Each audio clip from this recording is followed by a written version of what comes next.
கிறிஸ்துவுக்குள் அன்பானவர்களே, கர்த்தருடைய நாமத்தில் உங்களை மகிழ்ச்சியோடு வாழ்த்துகிறேன். கர்த்தர் உங்களோடு இருப்பாராக, உங்களை ஆசீர்வதிப்பாராக.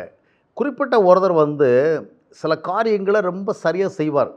காலையில் எழுந்து ஜெபம் செய்து வேதம் வாசித்து ஒரு சில வசனங்களை மனப்பாடம் பண்ணி இந்த மாதிரி சில காரியங்களை செஞ்சுட்டு தான் அவர் வேலைக்கே செல்லுவார்.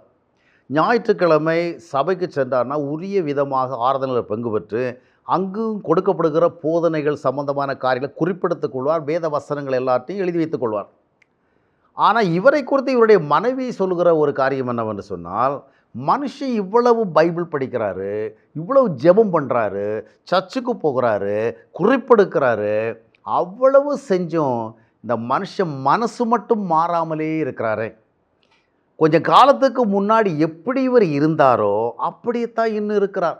இவருடைய சுபாவத்தில் மாற்றம் இல்லை, எண்ணங்களில் மாற்றம் இல்லை, வார்த்தையில் மாற்றம் இல்லை, செயல்களில் மாற்றம் இல்லை, விருப்பங்களில் மாற்றம் இல்லை, எல்லாம் அப்படியே தான் இருக்கிறார். ஆனால் இவ்வளவு ஜெபிக்கிறார், வேதம் வாசிக்கிறார், ஏன் இவர் மாறாமல் இருக்கிறார்? இந்த கேள்வி அவங்களுக்கு.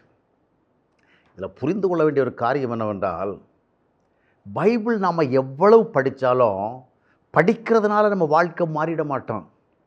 நம்ம ஜெபம் டெய்லி பண்ணிகிட்டு இருக்கலாம், அதனால் நம்ம வாழ்க்கை மாறிட மாட்டோம்.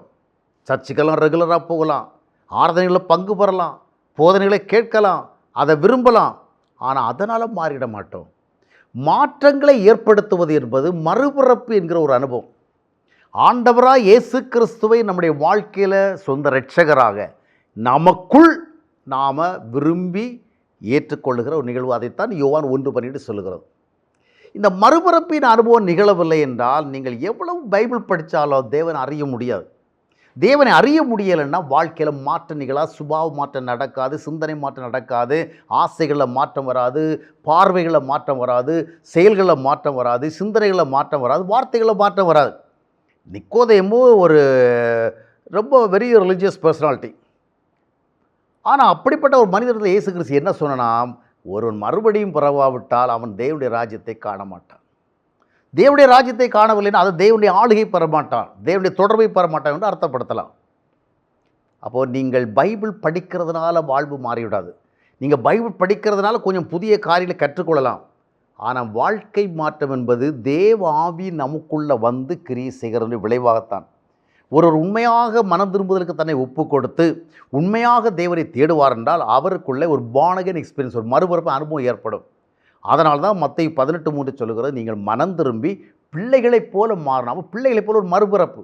2 Corinthians 5:10 சொல்லுகிறது, ஒருவன் கிறிஸ்துக்குள்ளே தான் அவன் புதிய சிருஷ்டியாக இருக்கிறான்.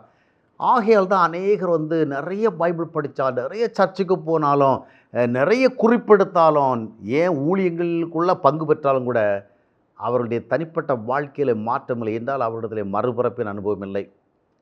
ஏன் சிலர் இவ்வளோ பைபிள் படித்து இவ்வளோ ஜெபம் பண்ணி அப்படி இருக்கிறார் என்றால் அது அவர்களுடைய நேரடியான தவறல்ல. அவர்கள் இன்னும் ரட்சிக்கப்படவில்லை, மனம் திரும்பவில்லை, மறுபிறப்பை அடையவில்லை, தேவ தரிசனத்தோடு ஆண்டவருடைய உறவில் வரவில்லை. அதுதான் காரணம் என்பதை புரிந்து கொள்ள வேண்டும்.